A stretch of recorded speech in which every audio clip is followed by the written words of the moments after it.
It's your girl, Dr. Jamila T. Davis, and you're tuning in for another episode of Social Justice in Action, where we bring community to the classroom. Hello, everyone. Hello. How y'all doing this evening? All right. All right. So today is a very, very, very special day. And one of the reasons that today's a special day is because the presenter is pretty close to me, right? And I just want to talk about that, right? Because like with community, we all know that we need each other. We need resources. We need real people to create change, right? So our next presenter, he and I got started even communicating in a real way through the work. We had the privilege to work together in East Orange. Over the summer, not this summer, but last summer, I was able to get a contract with East Orange, and we did the SWEP program. And we had over 300 students who we had been tasked with to work with them online, right? Now, once the pandemic hit, you know, to engage with scholars, maybe an hour, 2 hours is one thing, but to be able to engage with them for a full entire day and keep them engaged, that was a big task. And one of the things that they were taught during this program was social justice. And through Mr. Angelo Pinto, I saw faces come alive, right? Kids who never spoke before, they begin to speak. And they organized themselves and planned a rally around who was their choice, which was Maurice Gordon. And then to watch them hit the streets, and then to watch them make international news, it meant everything. Not the fact that they made international news, that was one thing, but the impact that the work had on these particular individuals. So let's just talk about that, right? We all need real people in our lives. So as we step forward and we do this work, we need what's considered to be allies, right? People that fill us up. Oftentimes, many of us in this room, we are activists, we're workers, we do a bunch of different stuff, but we're filling the cups of others. But we sometimes don't really have people to fill up our cup. And I was one of those people who seemed to never have anybody fill my cup up because I filled everybody's cup and then I was drained. And I met this individual who began to fill my cup up. And I'm like, wow, God, like, you know, I can really get my cup filled up. This is so dope. He's an attorney, extraordinary being, boots on the ground soldier that's making so many different things happen, really fills so many other people's cup up. So tonight, let's fill his cup up, right? I want you to give it up for Mr. Angelo Pinto, Esquire, my partner, significant other, and other half. Mr. Pinto. Thank you. How y'all doing tonight? Good. All right, so we're talking about something very important. I have a question for all of you first. Okay, so someone tell me what a revolutionary is, who has their hand up. I would say I'm a revolutionary because I'm a climate shifter. And so I know that I've been called to invite particularly black women and girls into healing. Mm-hmm. And so I know that that's something that there's a gap in that for black women and girls. So I'm standing in a gap. So I'm a revolutionary because of that. Definitely. So the plan today is to dive into this idea of social change, right? Or even this idea of social justice, right? So when people think about the work that I do, and I've worked in the nonprofit sector for like a long time since I've been out of law school, and I graduated law school in 2008. So when people talk about the work I do, they talk about it in the context of social justice. But when I talk to my comrades and I talk to the people who do this work with me, I don't think about the work or myself like that, right? I think about myself like a revolutionary. So this is some quotes about revolution before we get into the work for y'all to think about when you think about the concept of revolution and this idea of being a revolutionary. First one is never doubt that a small group of thoughtful, committed citizens can change the world. Indeed, it's the only thing that ever has. The next quote is, most revolutions are not caused by revolutionaries in the first place, but by the stupidity and brutality of governments. War is when the government tells you who the bad guy is. Revolution is when you decide for yourself. Revolution in history is like the doctor assisting at birth of a new life, who will not use forceps unless necessary, but who will use them unhesitatingly every time labor requires them. It is labor bringing the hope of a better life to the enslaved and exploited masses. The last quote about revolution from our brother Malcolm. A revolution is bloody. Revolution is hostile. Revolution knows no compromise. Revolution overturns and destroys everything that gets up in its way. And you sitting around here like a knot on the wall saying, I'm going to love these folks no matter how much they hate me. No, you need a revolution. Whoever heard of a revolution where they lock arms, as Reverend Cleveland was pointing out beautifully, singing, "We shall overcome"? Just tell me. You don't do that in a revolution. You don't do any singing. You're too busy swinging. A few things that we're going to talk about today is protest, the power of protest. We're going to talk about the power of policy and the power of politics. When you think about protest and you think about policy, do not look at them as removed from politics. Get what I'm saying? Protest is directly connected to politics as well as policy. So some of it will be intertwined. I don't got time to read these quotes. Dr. Rios, next slide. Policy, next slide. We're going to talk about that a little bit more. And politics, next slide. So this is the last slide we have about the revolutionary, the person. And then we're going to talk about the ways in which change happened. But as we were talking about, and I was asking you all, do you consider yourself a revolutionary? Right? What is the thing that you know you need to transform within yourself when we talk about liberation theory? So that way you can transform oppressive systems. We had a quote earlier about theory and practice being very important, and practice and theory, they have to go hand in hand. Sister Assata Shakur said that. What does Assata Shakur's name mean? Who knows? She who struggles. That's what Assata means. Right? Olubala, which is her middle name, love for the people. And Shakur, the thankful. Let's listen to that now. She who struggles with love for the people and is thankful. That's her name, Assata Shakur. Assata gave herself that name after she was learning about revolutionary struggles in the 60s and trying to figure out who she wanted to be and what role she wanted to play in the movement. Why did she give herself this name? Not only because of what she wanted, because she also knew the struggle she had within her. Right? And I'm going to say this. Your name, Assata gave herself a name. You may not give yourself a new name.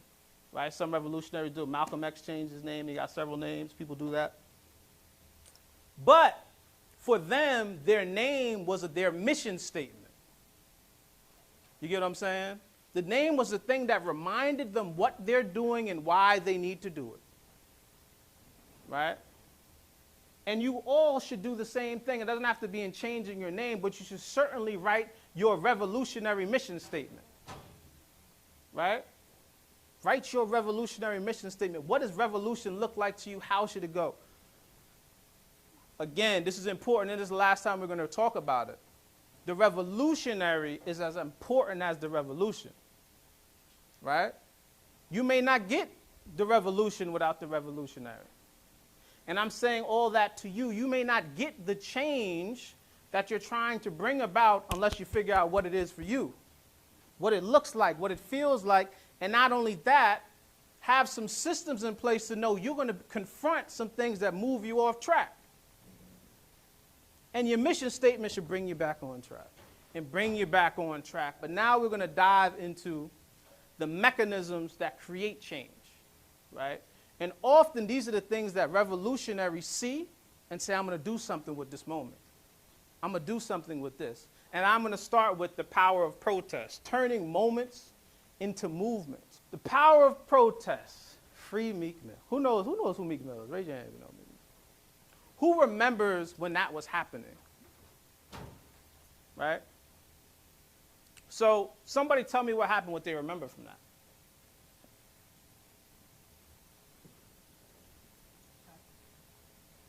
I believe there was a judge who was unjust in keeping Meek Mill locked up for unjust reasons. There was some personal vendetta that she had, but the world came together and rallied in Philly and outside of the jail, and ultimately, I think with the help of other people like Jay-Z and big names, but I think that the protesting and the revolt and everything led to him ultimately being freed. Yeah. Meek Mill was arrested, right? I believe it was a probation violation, right? Because he popped a wheelie and he got violated, so he was stuck in jail. And during the course of that, there were some individuals who have a lot of money tied up in Meek Mill. And they felt like they probably couldn't get their money from this individual while he's in jail. It's not a good business investment anymore, right? So they needed to do something to get this individual out of jail. And what they also realized was that there was something wrong with the reason he's in jail, right? So these two ideas came together. Individuals having an interest in an individual and realizing something is wrong with the way this system is working that put him in here. So what did they do? They reached out to people who knew how to protest. That's what they did. They said, we probably can't do this on our own. We got to reach out to people who know how to protest. Let me show y'all one of the people over there. What does that say over there? That's me. But there's a bunch of other names there, right, of individuals that they said they know how to protest. They know how to put this together. They know how to create noise and attention. Meek Mill started to use his platform from jail, his team, to create awareness around this, right? So they saw a moment, and they turned it into a movement. During the course of this happening, there were many people who said, listen, Meek Mill got plenty of money. He don't need your help. Plenty of people said that. Why y'all helping Meek Mill for? Go help Raheem, who ain't got a dollar, right? And the thought process was, if you could really help Meek Mill, if you could elevate his case, it would make a difference in moving the system. Y'all get that? Helping Meek Mill could move the system. It could transform the way it happened. Who feels like that happened? By a show of hands. By helping Meek Mill, it changed the system. It transformed something. It caught a lot of attention, this parole violation. I think he wound up with cash bail, eliminating cash bail eventually. I don't think a lot of people understood how difficult the parole violation system was. His money didn't matter. You got a PV, you're in. You're done. So, I think it moved him. Sister, you had your hand up? Good. Right in the front, I think, Lydia. I agree with what he said, that it set a standard for other people, and it also brought awareness to something that really didn't have that much light brought to it. So when you're dealing with law, it gives it something. A lot of these other cases, like Brown versus Board, those were first-time cases, but those brought awareness to other things that look similar to it. Building a case file that's like, okay, all of these now have similar things. It kind of sets a standard that, okay, all of these have to come up to this certain standard. What he shared with us today, and this is what we want you to take away, are ways that you can strategize around the different issues that affect you, right? So the first part of the class, each of you guys last week had to create an issue that was concerning to you that you want to see change around. Now, this week is, what is your strategy? What we learned from Mr. Pinto is that it takes strategy. He went from step by step by step over different things that he's personally done in his career, which I think is admirable. So a lot of times we hear from a professor who's teaching you history. Now, although Angelo happens to be a part of history, he's teaching you his history, his experience. He's telling you the why. He strategized to create the different things that he created. So now the question goes back to you. What is your strategy? What is your strategy? One, are you a revolutionary? That's another question that he posed to you. Are you a revolutionary? And if you are, what is your strategy? What is your stance? What is your mission statement? What are you strategically going to do to create change? So our topic was bridging the gap between police and community. So we came up with an initiative, and the name of the initiative is What's Behind the Blue. So as y'all can see right here, we have like a flyer, and it's kind of like the police with no face, the uniform with no face. So we kind of just want to let people know that we want to restore humanity and let people know that the police are human. So we kind of wrote that the police are public servants. We hope that they would have sincerity and that they were human.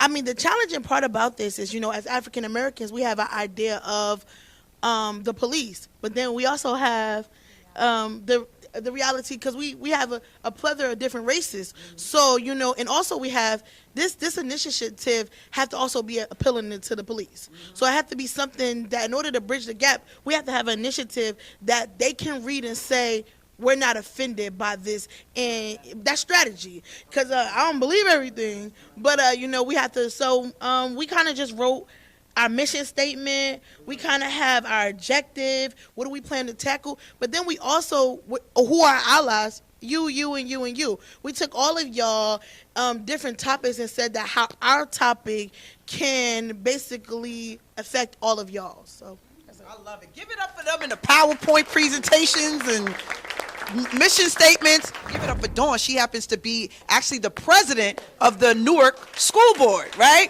So we got a real person in position that is working on creating change around science. So I'm going to be really interested to see, Dawn, what your group creates and does. Good evening, everyone. So we were diligently emailing one another in regards to this. One of our members is a student in New York school, and we were talking about how they don't have access to chemistry labs, right? Like science is one of those things that normally don't get, one of those subjects that don't get the attention that is well deserved. Unfortunately, with the student that we were using as the example, her school is co-located with four schools. So the school is broken down where she doesn't even have access to the lab on a regular basis to even explore the options of using chemistry in their learning environment. They would have to ask the school that the classroom is co-located in to have access to it. And it just spoke to a bigger volume of how scientists and engineers and all of the sciences are neglected in our communities and in our schools. And like this reason was like, well, what could we possibly do to assist in a meaningful way in such a complex situation? And we know that to be true in some of the schools inside of Newark Public Schools as well. So could you give them the charge and give them some tips on how they can go about creating a campaign and the moment and seizing the moment to make their projects go? Because each of these projects that they're talking about, they got the chance to win a $5,000 prize from this class. No, definitely. When you look at some of the moments of protest that happened that were utilized, they were moments, right? They were like flash in the pan. We're trying to get this thing done in this moment, this quick objective. This last piece, this Raise the Age campaign, was a policy campaign, right? So it took years to get that done. And even with Officer Pantaleo being fired, it took years for that to happen too, right? So there was strategy that had to be built around it. The strategy had to pivot several times. But one of the most important things I think you can do is really build out what that campaign or strategy looks like, as the sister was talking about, right? So we knew for Raise the Age, we had to have community engagement, right, or community organizing. We knew we would have legislative engagement. There were people who were in positions of power who could make this happen. Right? So we did something called power mapping. We identified the individuals who could actually give us what we wanted. Right? And we said, these are the levers of power we have to push. We said one of the things we needed was a media strategy to create visibility. Because we said without visibility, these levers of power ain't even going to move. Right? So you have to figure, you don't have to use those pillars to create change, but you got to identify what your pillars are going to be to create or bring about the kind of change you want, right? So you got to identify what your pillars are, who they move, and then you kind of got to constantly go back to them to say, did it move what I thought it was going to move? Or do I need to create a new strategy to move this, right? The other piece is the big why, right? It's like, how does the thing I'm doing now, this very specific focus thing, fit into the big picture of what I'm doing, right? So one of the things people do when they do power mapping is they say, is anyone else working on the issue I'm working on, right? Could they be allies? Are they my opposition? Right? Are they people I need to align with? Are they already doing this and maybe I need to be doing something else?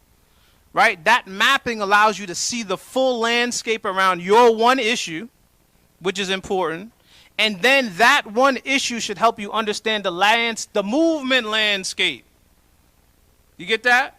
It's like, how does my issue fit into the big movement landscape? So we were working on young people being prosecuted as adults. We said this matters to schools. Because 16 and 17-year-olds, we later came to find out, are being arrested in schools. Matters to families, right? And what ended up happening was we found all of those people and put them into a coalition.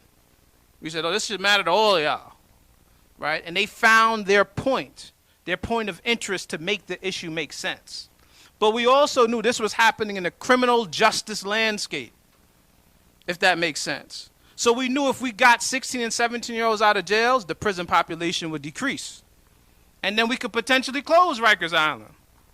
You see how it was connected to something else. And then after that, we said bail reform, people take it and reduce the prison population even more. Right? So it was connected to a larger issue that we knew had to keep running after we left. We passed somebody the baton at some point. Right? And there were people who carried the baton to the point that we said, we're going to take it here and raise the age. Because before this, there were folks who created this initiative called Close to Home. It was basically an initiative that said young people who were prosecuted in New York State would no longer go upstate to facilities. They would create facilities close to home, right, in their borough. And we said, that was good. We needed that. And now we need to close them. Right? We took the issue and moved it forward. So that's part of what you need to think about. What are you taking forward? Where are you carrying the baton? And who are you trying to hand it off to? Right? So to understand the larger movement landscape. And then the thing it really helps you do is to understand where you fit into the larger movement landscape. Where does my issue fit? And then where do I fit? Right? Because that's this piece we talked about, theory and practice. This is the practice, right? The actual issue you're working on.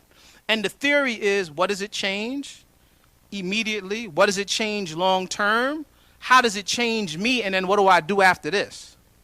Right? That's how this theory practice piece works together. There's a sister who I know who started an organization. Interesting thing, she's from New York. She started an organization in Hampton, which is right next to Norfolk State when I was at Norfolk State. Revolutionary sister.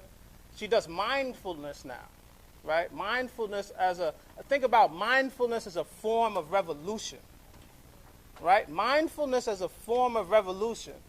And we were talking about this idea that revolution is what you do every day, all the time. Now, this is where it's just so, life's too deep. It's too deep. Let me tell you how deep it is. That sister, who's a close friend of mine, her name is Ashina Baez. Revolutionary, she was a great poet. We did so much work when I was on campus that she became Miss CAU. And for the first time, we had an Afrocentric homecoming. And she had African garb when she became Miss CAU. Unheard of, never happened before, hasn't happened since. What's so deep about today is her daughter's in this room, and I didn't know it. Her daughter's in this room, and she happened to come here for the first time today. This is Ashina's daughter right here. Give it up for Ashina's daughter. Crazy. But this is the deep thing.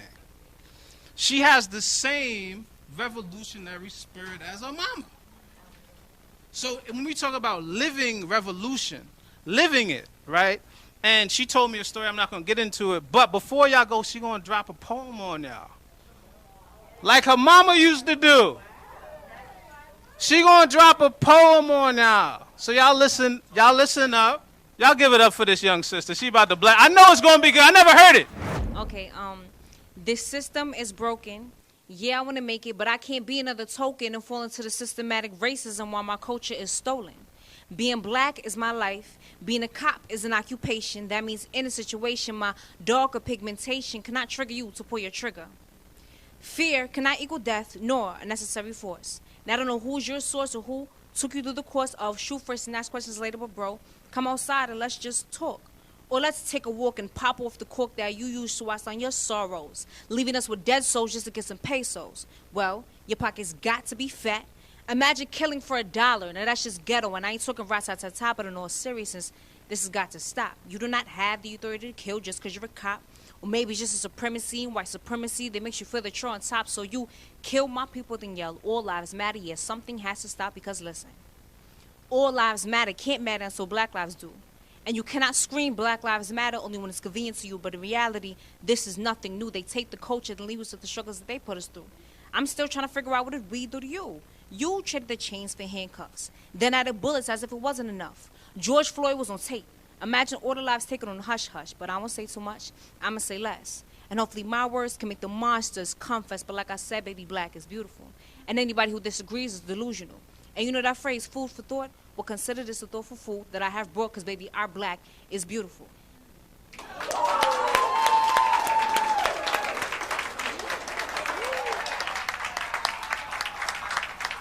We are officially at a close of another session of social justice and action. It's your girl, Dr. Jamila T. Davis, and y'all already know what it is. It's going down. We out here.